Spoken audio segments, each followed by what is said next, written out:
Direct and indirect के जो शेष रूल बचे थे वो कंटिन्यूस आगे। Rule number 8, changes of place and time.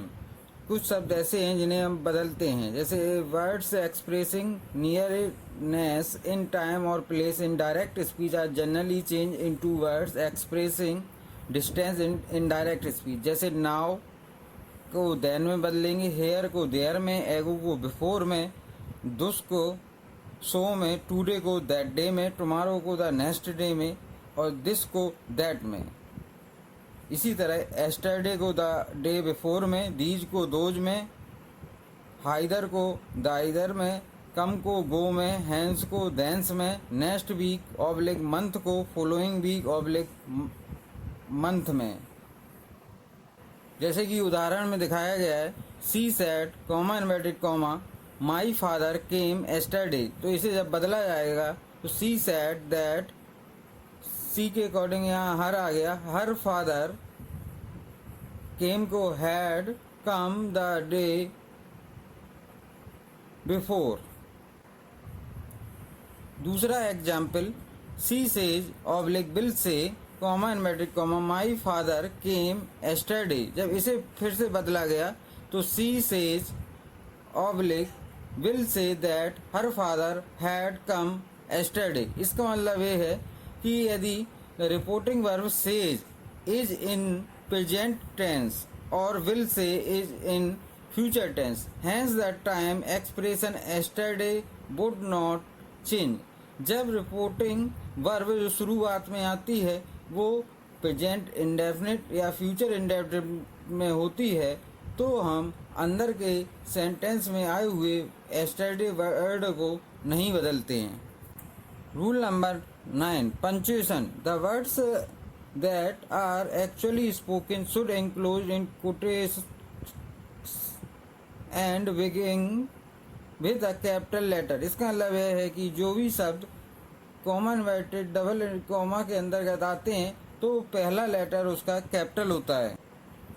B point, comma comma full stop comma question mark और exclamation mark must be present at end of reported sentence and are placed inside the closing inverted comma और commas। जैसे कि यहाँ दिया गया है, he asked comma double inverted comma can I come with you. यहाँ last में question mark आया है, इसी तरह फुल स्टॉप भी लास्ट में ही आएगा।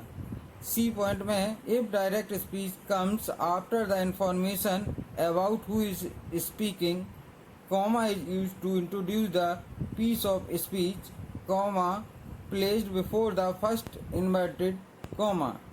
इसमें जैसे कि दिया गया है, she shouted comma double inverted comma stop talking और लास्ट में एक्सक्लेमेशन आएगा।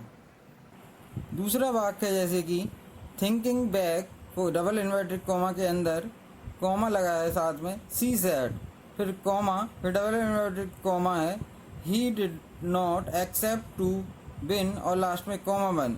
Comma is use to separate the two reported speech and no capital letter to begin the second sentence. इसका मतलब जब दो रिपोर्टेड स्पीच दी जाती हैं तो उसे सेपरेट करने के लिए हम कॉमा का प्रयोग करेंगे, लेकिन जो दूसरा सेंटेंस होगा उसमें कैपिटल लेटर से वाक्य शुरू नहीं होगा।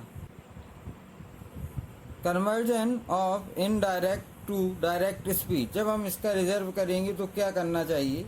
रूल नंबर, इसमें पहला, use a reporting verb say और said to in its correct sentence. दूसरा point, remove the conjunction that, to, if और वेदर etc वेयर नेसेसरी।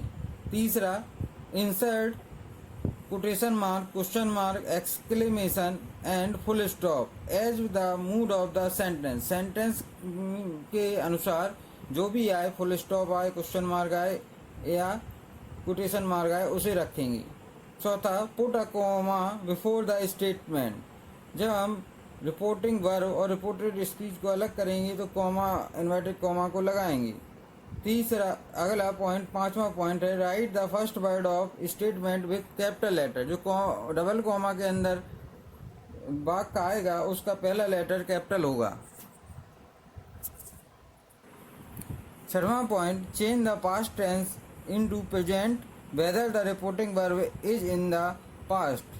जब रिपोर्टिंग वर्ब पास्ट में होती है तो हम पास्ट टेंस को बदल देते हैं प्रेजेंट टेंस में। 7वां point, convert the past perfect either into past tense और present perfect as found necessary. जैसे कि he asked whether he is coming, ये इनडायरेक्ट में दिया गया है। अगर इसे डायरेक्ट में बदलना है तो he said to him, asked को हमने सेड टू में बदल दिया और ही का ऑब्जेक्ट हिम लाए यहाँ, कॉमा डबल इन्वर्टेड कॉमा और जे यहाँ पर आर यू कमिंग, यहाँ वेदर लगाता है इसलिए ये क्वेश्चन वर्ड से शुरू होगा और सब्जेक्ट यू बन रहा है तो आर आया और यू कमिंग और लास्ट में क्वेश्चन मार्क लगाना जरूरी है।